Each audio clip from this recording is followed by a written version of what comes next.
পড়ার সময় সবসময় খেয়াল রাখবো, যখন পড়তে যাব এটা খুব মনে রাখবো, পা যতটা সম্ভব ফাঁক করে দাঁড়াবো।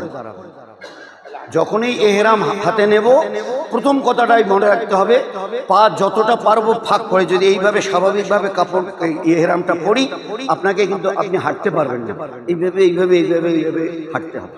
আর যদি পাটা পুরো ফাঁক করে আপনি এহরামটা বাঁধেন, তো যত ইচ্ছা লম্বা পা ফাঁক করে দৌড়ান, কোনো অসুবিধা হবে না। তো প্রথম কথাটা মনে রাখবো, এহরাম বাঁধতে গিয়ে পা যতটা সম্ভব ফাঁক করে নেন। 3 ভাগের 2 ভাগ ডান দিকে থাকবে, পুরো এই চাদরটার 2 ভাগ থাকবে ডান দিকে, আর 1 ভাগ কাঁধ বরাবর নিয়ে নেন, নিয়ে এটা এইভাবে করবে। এইটা এখানে 2 ভাগ করবে, নিচটা যেন অন্তত এইটার সঙ্গে এটা সমান হয়, সেই সাইডটা দেখে একটু টান দিয়ে তখন ওই সময় আমার গায়ে কোনো কাপড় থাকে পরনে। যখন নিচেটা পরবো তখন লুঙ্গিটা খুলে ফেলবো, আর তার আগে জামাটা পাঞ্জাবিটা যা আছে খুলে ফেলতে হবে। খালি গায়ে আমাকে এটা পরতে হবে। এটা একটু টান দিয়ে নিলাম, এটা এখানে কোনো গিট দেওয়া যাবে, হয়ে গেল। এইবারে শুধু খালি এইরকম হয়ে গেল। এখানে যদি 2-3 জন লোক টান দেয়, কাপড়টা ছিঁড়বে দিকটা করে। আর এইভাবে যখন করবেন, আপনার যতটা ইচ্ছে পা ফাঁক করে আপনি দৌড়াতে পারবেন, কোনো অসুবিধা নেই। নিচের দিকে মানে ডান দিকটা মানে ডাবল, আর বাঁ দিকের কাপড়টা 3 ভাগের 1 ভাগ। এইভাবে যেভাবে করা হলো করে এবারে করে নিয়ে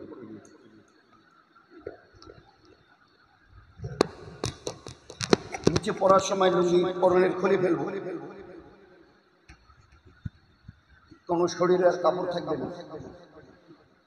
এইভাবে উপরের কাপড়টা পরে নিতে হবে। এহরামের কাপড় পরা হলো, এইবার আমাকে এহরামের 2 রাকাত নামাজ পড়তে হবে, সুন্নাতুল এহরাম। নাওয়াইতু আন উসাল্লি লিল্লাহি তাআলা রাকাতে সালাতে সুন্নাতুল ইহরাম মুতাওয়াজ্জিহান ইলা জিহাতিল কাবাতি শরীফাতে আল্লাহু আকবার। 2 রাকাত সুন্নাতুল ইহরামের নামাজ পড়ছি, এই আল্লাহ বলে আল্লাহু আকবার। প্রথম রাকাতে কুল ইয়া আইয়ুহাল কাফিরুন, প্রথম রাকাতে কাফিরুন, আর দ্বিতীয় রাকাতে কুল। এটা প্রায় সব সময় লাগবে যত নফল নামাজ পড়তে যাব। তো প্রথম রাকাতে কুল ইয়া আইয়ুহাল কাফিরুন পড়ে রুকুতে গেলাম, রুকু থেকে উঠলাম, সিজদা হলো।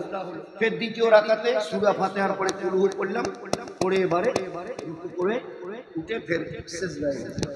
দ্বিতীয় রাকাতে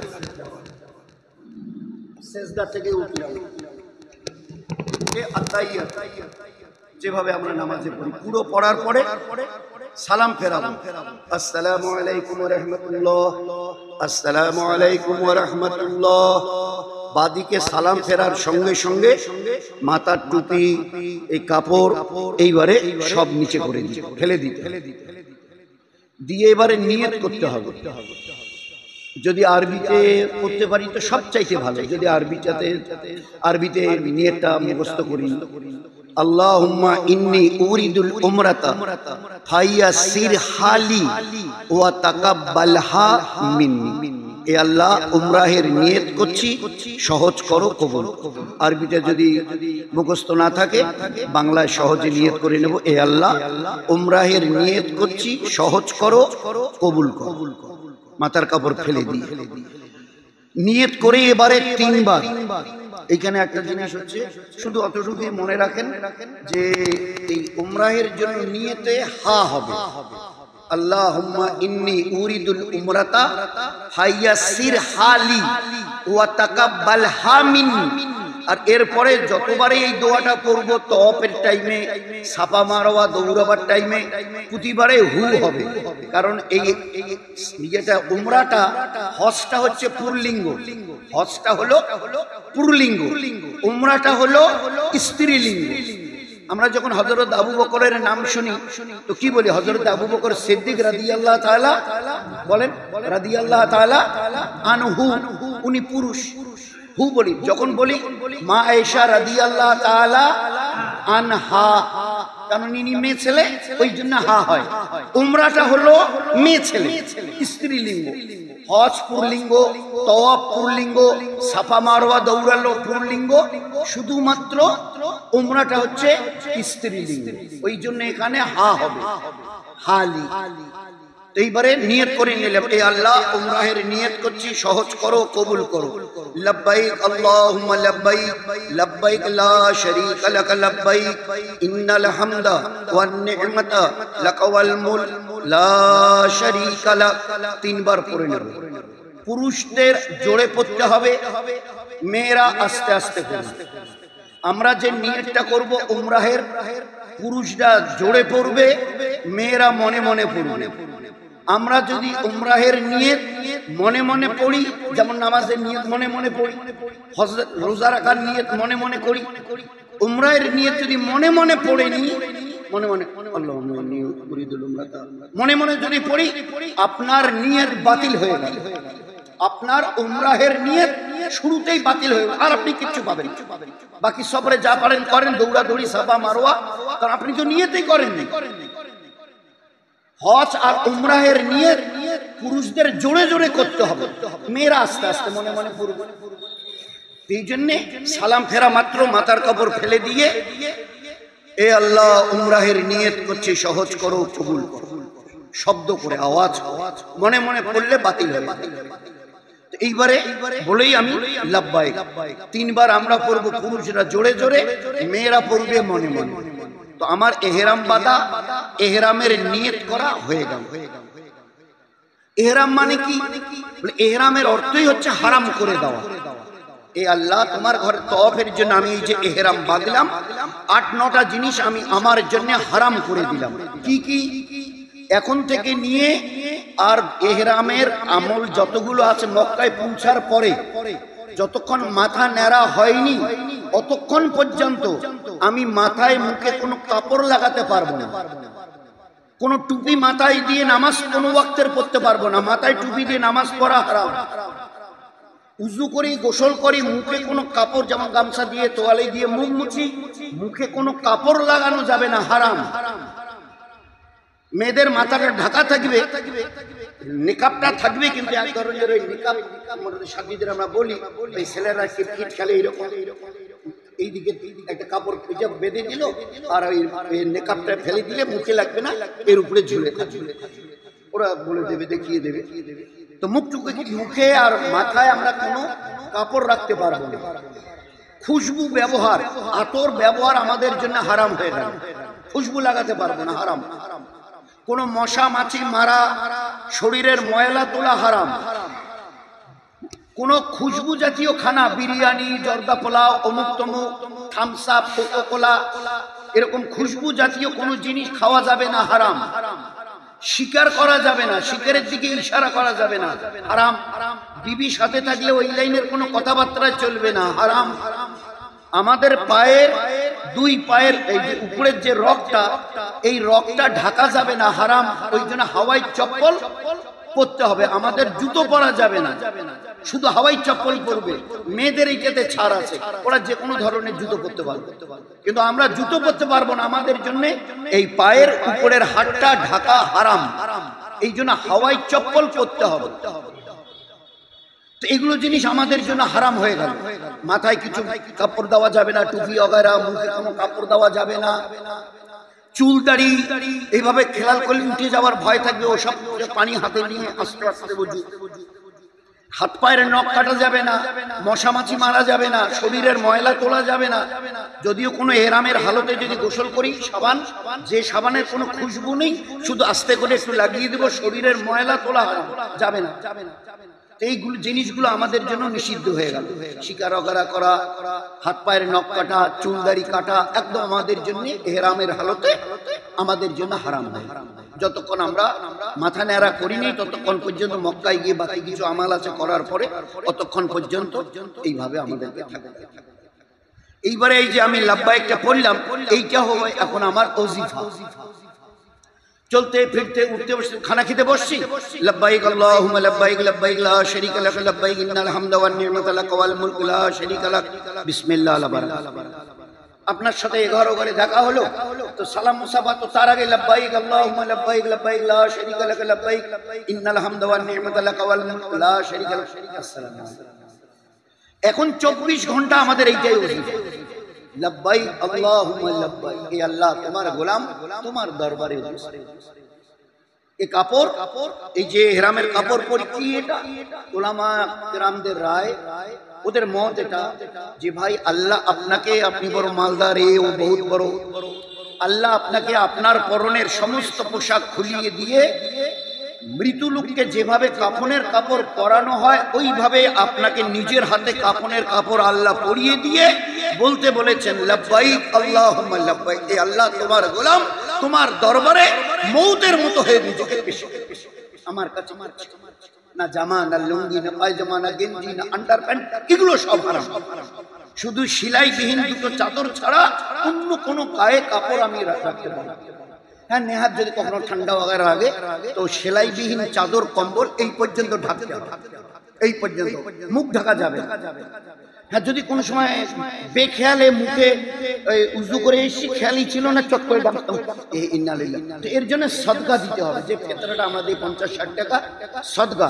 আর কেউ ইচ্ছা করে যদি মাথায় এক ওয়াক্ত নামাজ পড়ার জন্য টুপি ইচ্ছা করে দিই, ইচ্ছা করে উজু করে যদি এবারে গামছাটা দিই, টয়লেটে মুখ মুছি, তো আপনার জন্য দম দেয়া ওয়াজিব হলো। দম মানে জরিমানা। কি? একটা জানোয়ার 25-30 হাজার টাকা দিয়ে কিনে মক্কায় আপনাকে জবাই করে কাফারা দিতে হবে। বাড়ি এসে দিলেও হবে না, আর মক্কা থেকে মদিনায় গিয়ে দিলেও হবে না। যেখানে অন্যায়টা করেছেন ওইখানে আপনাকে দম দিতে হবে। এটা মামুলি কথা নয়। ওই অবস্থায় যদি ইচ্ছা করে নিজের নখ দাঁড়িয়ে একটু চুল বগেরা কাটি, তো আপনাকে দম দিতে হবে। 25-30 হাজার টাকার জানোয়ার কিনে কোরবানি দিয়ে। তো এই জন্য এহরাম মানে কিছু জিনিস আমার জন্য এখন থেকে হারাম হয়ে গেল, এর থেকে নিজেকে সাবধানে রাখা, এর থেকে নিজেকে সাবধানে রাখা।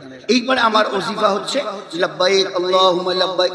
এরা 24 ঘন্টা জোরে জোরে মেয়েরা আস্তে আস্তে বলে। এইভাবে বোম্বাইতে এহরাম পরে নিয়ত করে জোরে 3 বার লাব্বাইক বলে আমি এবারে উমরার এহরামের মধ্যে এসে গেলাম। এই করতে করতে হাওয়াই জাহাজে চড়বো, ওই লাব্বাইক আমার চলতেই থাকবে। জেদ্দায় নামবো, নামার পরে আল্লাহ যদি ওখানে একটু মৌকা দেয় তো যেখানে হাওয়াই জাহাজ থেকে নেমে বেরিয়ে আসবো বিল্ডিং এর ভিতরে, ডান বাঁয়ে দেখবেন ওখানে মসজিদ আছে কাছাকাছি। ওয়াক্ত যদি সহি থাকে, সময় হাতে থাকে, তো সাথীদের কাছ থেকে জেনে নিই যারা আমাদের নিয়ে যাচ্ছে, পাশে মসজিদ আছে, 2 রাকাত শুকরিয়া নামাজ পড়বো, শুকরিয়ার নামাজ পড়বো। এই সেই জেদ্দা যেখানে মা হাওয়াকে আল্লাহ পাক জান্নাত থেকে যখন বার করেছিলেন, ওই দুইজনকে, আমাদের আদি পিতা হযরত আদম আর মা হাওয়া, তো মা হাওয়াকে জান্নাত থেকে এই জমিনে, জেদ্দার এই জমিনে ফেলা হয়েছে, নামানো হয়েছে। আর আদম আলাইহিস সালামকে শ্রীলঙ্কার জাফনা বলে একটা ডিস্ট্রিক্ট আছে, জেলা, শ্রীলঙ্কায় ওনাকে নামানো হয়েছে। আর মা হাওয়াকে তো পাক জমি। তো এবারে হাওয়াই জাহাজ থেকে যখন নামছি, এটা আরবেরই একটা জায়গা, সৌদি আরবেরই একটা জায়গা।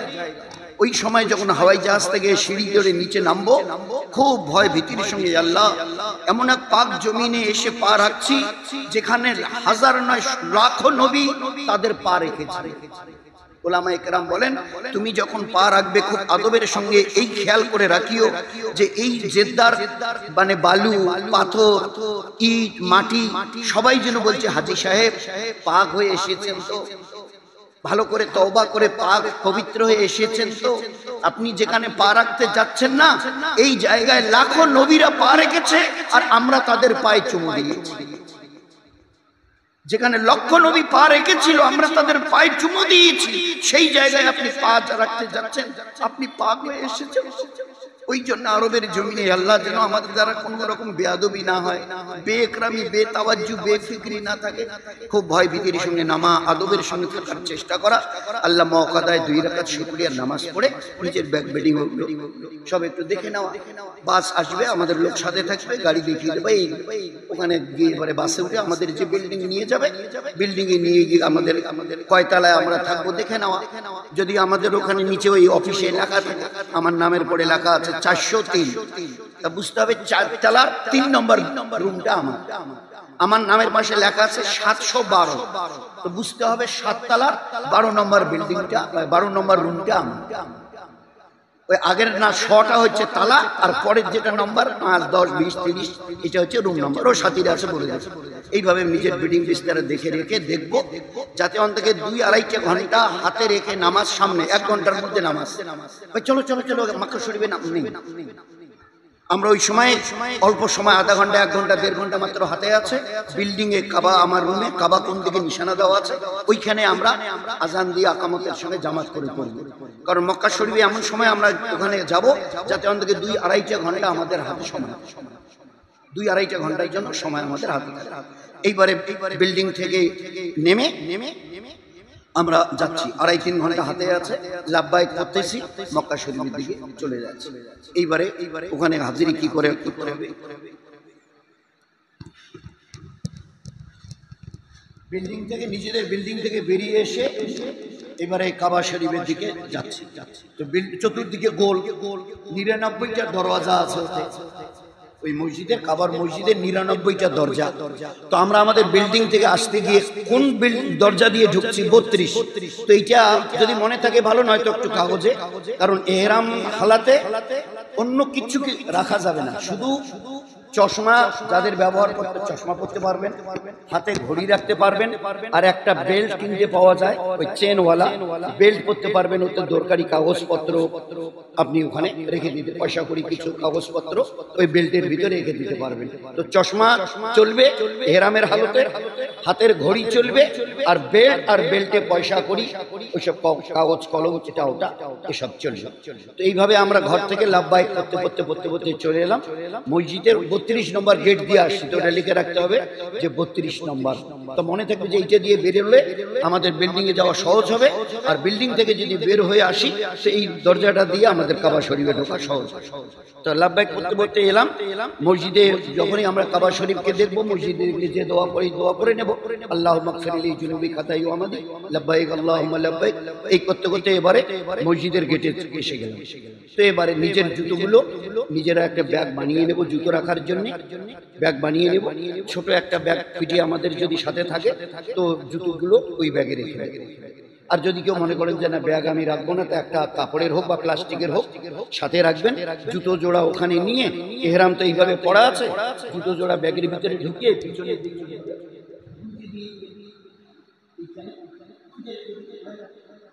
ছোট ব্যাগ পিছনে থাকে তো কোনো অসুবিধা নেই, ওর ভিতরে রেখে দিলেন। মসজিদে যখন ঢুকবেন ডান পা দিয়ে পা রাখার সময় যেভাবে আমরা মসজিদে ঢুকি, আল্লাহুম্মা তাইলি আবা রহমতে বিসমিল্লাহ দাখালতু আলাইহি তাওয়াক্কালতু ওয়া নাওয়াইতু সুন্নাতাল ইতিকাফ। ইতিকাফের নিয়ত করে এবারে মসজিদে ঢুকলাম। লাব্বাইক আল্লাহুম্মা লাব্বাইক লাব্বাইক। মসজিদে চলতে এইবারে ভিতরে এই সময় চোখকে, যখনই মসজিদে ঢুকবো চোখকে খুব নিচের দিকে রাখি, এদিক সেদিক না করি, খুব চোখ নিচের দিকে, চোখকে এই সময় হেফাজত করে লাভবাহিক করতে মসজিদের ভিতরে ঢুকলাম। ভিতর দিয়ে যেতে দেখলাম যে এবারে মসজিদ বোধহয় শেষ হলো, সিঁড়ি দেখা যাচ্ছে, শ্বেত পাথরের, মার্বেল পাথরের সিঁড়ি দেখা যাচ্ছে। তো বুঝতে হবে যে আমরা কাবা শরীফের চাটানে এসে গেছি, কাবা শরীফের চাটানে আল্লাহ আমাদের পৌঁছে দিয়েছে। এই সময় চোখকে খুব হেফাজত করা, যাতে চট করে কাবার দিকে চোখ না পড়ে। এইবারে সিঁড়ি ধরে নিচে আস্তে আস্তে নামলাম। নেমে হয় ডান দিকে অথবা বাঁ দিকে একটু সরে দাঁড়াবো, যাতে লোকের যাতায়াতের অসুবিধা না হয়। এইবারে একটু ডান বা বাঁ দিকে সরে দাঁড়িয়ে এমন ভাবে দাঁড়াই যেন অন্তত 10, 20, 25 মিনিট, আধা ঘন্টা আমাদের জন্য অসুবিধা না হয়, আর নিজেরাও যেন নড়াচড়া করতে না হয়। বুঝতে পারছি যে আমি চাটানে এসে গেছি। এটাকে মাতাব বলা হয়, কাবা শরীফের ওই যে প্ল্যাটফর্মটা ওটাকে মাতাব বলা হয়। আমি এখানে মাতাবে এবারে সিঁড়ি ধরে নিচে নেমে এখানে দাঁড়িয়ে আছি, সামনে কাবা আমার। এইভাবে আস্তে করে ভালো করে দাঁড়িয়ে এইবারে চোখ তুলে তাকাই। তো কাবা শরীফ আমার চোখের সামনে আমি দেখতে পাবো। ওই সময় দিন খুব আল্লাহর দিকে, এ আল্লাহ, এই সেই কাবা যেখানে লক্ষ নবী আদম আলাইহিস সালাম 1000 বার উনি হজ করেছেন। আদম আলাইহিস সালাম এই ঘরে, তো প্রথম থেকে সেই জামানা থেকে এই ঘর 1000 বার উনি হজ করেছিলেন আদম আলাইহিস সালাম। এই আল্লাহ এমন কোন নবী বাদ যায়নি যে নবী এই ঘরের তওয়াফ করেনি। এ ঘরে এমন ঘর যার উপরে আপনার আরশ। এ আল্লাহ, আমি বড় গুনাহগার পাপী, চোখ নিয়ে এসে আজ তোমার ওই কাবাকে দেখছি। জনমবার বলতাম কাবাতে শরীফে কোনদিন দেখার সৌভাগ্য হয়নি, আর সেই কাবা আমার চোখের সামনে। তো একটু ওই দিকে আল্লাহর দিকে যদি দিল রুজু করি তো কাঁদতে হবে না চোখ দিয়ে। মানে একেবারে বন্যার মতো পানি বইতে থাকবে। ওই সময় কাবাকে যখনই চোখের দিকে আস্তে করে মাথা তুলে দেখলাম, দেখার সঙ্গে সঙ্গে এবারে আল্লাহু আকবার, আল্লাহু আকবার, আল্লাহু আকবার, লা ইলাহা ইল্লাল্লাহ, লা ইলাহা ইল্লাল্লাহ, লা ইলাহা ইল্লাল্লাহ, আলহামদুলিল্লাহ, আলহামদুলিল্লাহ, আলহামদুলিল্লাহ। এই তিনবার কবার হলো ভাই? এই 9 বার রফাদাইন আমাকে করতে হবে। যখন এই কাবার দিকে মুখ তুলে চাইবো, যেই এইবারে কাবাকে দেখে ওই তিনবার 9 বার রফাদাইন করতে হবে। এইবারে হাত উঠাবো দোয়ার জন্য। হাত উঠিয়ে প্রথম যে দোয়াটা, এটা সবাই মুখস্থ করে নি, ছোট্ট একটা লাইন, এ আল্লাহ আজকের দিন থেকে নিয়ে আমার মৃত্যু অবধি যত দোয়া আমি করব সব যেন তোমার কাছে কবুল হয়। আল্লাহর নবী সাল্লাল্লাহু আলাইহি ওয়াসাল্লাম বলতেন, প্রথম যখন তুমি কাবাকে দেখবে ওই সময়ে এমন ভাবে তুমি দোয়া চাও যেন তোমার কোনো দোয়া বাদ না যায় চাইতে, কারণ প্রথম দেখায় যে দোয়া করা হয় এই দোয়া আল্লাহর কাছে কবুল হবে হবে হবে হবে হবে। এ দোয়ার তোমার রদ যাবে। প্রথম যখন কাবাকে তুমি দেখবে প্রাণ ভরে দোয়া চাও যেন পরে আফসোস করতে না, এই দোয়াটা চাইনি। আধা ঘন্টা, পৌনে ঘন্টা, ঘন্টা, তারও বেশি দিল খুলে দোয়া চাও, প্রাণ ভরে যেন কোনো জিনিস চাইতে বাকি না পারে। আমার সাথী ভাইরা পাশে আছেন, ওনাদের আধা ঘন্টায় দোয়া হয়ে গেল, আমি তখন দোয়া করছি, আরো 2 ভাই দোয়া করছে। আমাদের যাদের শেষ হবে না, এ ভাই তাড়াতাড়ি শেষ করেন না, এ ভাই নেই, আপনি একটু সবর করেন, ও ভাইকে পুরো করতে দিন, পুরো করতে দিন। তো যার যতটা দিল চাই যে কোনো দোয়া চাইতে যেন, আল্লাহর নবী সাল্লাল্লাহু আলাইহি ওয়াসাল্লাম বলে গেছেন, কাবাকে প্রথম নজরে যখন দেখো সেই সময় প্রাণ ভরে দোয়া চাও, ওই সময়ের কোনো দোয়া আল্লাহর রদ করবে না। তো প্রথম দোয়া চাবার আগে শুরুতে ওই দোয়াটা, এ আল্লাহ আজকের দিন থেকে কিয়ামত পর্যন্ত যত দোয়া আমি চাইবো সব যেন কবুল হয়।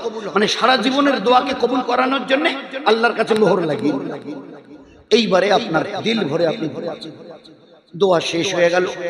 দোয়া শেষ হওয়ার পরে এবার প্রথম কাজ আমার আল্লাহর ঘরকে তওয়াফ করা।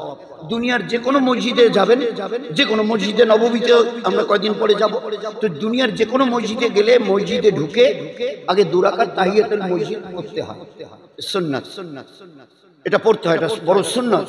মসজিদে নববীতে হুজুর বসে আছেন, একজন সাহাবী গালেবান আনাস রাদিয়াল্লাহু তাআলা দেখা করার জন্য এলেন, সালাম দিয়ে হুজুরের পাশে বসে কথা বলছে। আল্লাহর নবী বললেন, আনাস তুমি মসজিদের হক আদায় করেছো, এটা আল্লাহর ঘর, আগে আল্লাহর হক আদায় করো, আগে 2 রাকাত তাহিয়াতুল মসজিদ পড়ো, আল্লাহর হকটা আদায় করো, তারপরে আমার সঙ্গে কথা বলো। তো সারা দুনিয়ার মসজিদে গেলে আগে 2 রাকাত তাহিয়াতুল মসজিদ পড়ে নিতে হয়, কিন্তু বাইতুল্লাহ এমন একটা জায়গা যে এখানে ঢোকার পরে 2 রাকাত তাহিয়াতুল ওযু নেই, ঢুকেই মাত্র প্রথম দোয়া করে তওয়াফ করো। তওয়াফের আমলটা সবচাইতে এখানে দামি, কারণ প্রতি মুহূর্তে প্রতি সেকেন্ডে 120টা রহমত আসমান থেকে এই কাবার উপরে নাজিল হয়। যারা তওয়াফ করেন, তওয়াফ মানে 7 চক্কর, যারা তওয়াফ করেন তাদেরকে 60টা রহমত দেওয়া হয়। যারা নামাজ পড়েন, কোরআন পড়েন, জিকির আজগার করেন, দোয়া কান্নাকাটি করেন, তাদেরকে 40টা রহমত দেওয়া হয়। আর যারা চুপচাপ বসে থাকে কোনো একটা জায়গায় বসে কাবাকে শুধু যদি দেখে তো তাদেরকে 20টা রহমত দেওয়া হয়, শুধু দেখনেওয়ালাকে 20। তো সবচেয়ে বেশি রহমত কে পান? যে তওয়াফ করে। তো এই জন্য এখানে ঢুকেই প্রথম আমাল তওয়াফ করা। তওয়াফ করেনেওয়ালা 60, নামাজ পড়নেওয়ালা, জিকির কোরআন তেলাওয়াত করেনেওয়ালা পায় 40, আর যারা শুধু কাবাকে দেখে তারা পায় 20। তো এই জন্যে এবারে আমার দোয়া হয়ে গেল, এবারে আমার প্রথম কাজ এবারে তওয়াফ করা। তওয়াফ মানে 7 চক্কর। একটা কথা এখানে মনে রাখবো, তওয়াফের জন্য, নামাজের জন্য ওযু, ভাই বলেন নামাজের জন্য ওযু করা ফরজ, তওয়াফের জন্য ওযু রাখা ফরজ। সাফা মারওয়া দৌড়াতে যদি ওযু না থাকে আপনার সাফা মারওয়া সাই হয়ে যাবে, কিন্তু তওয়াফের সময় ওযু যদি টুটে যায় তো আপনাকে আবার নতুন করে ওযু করে শুরু করতে হবে।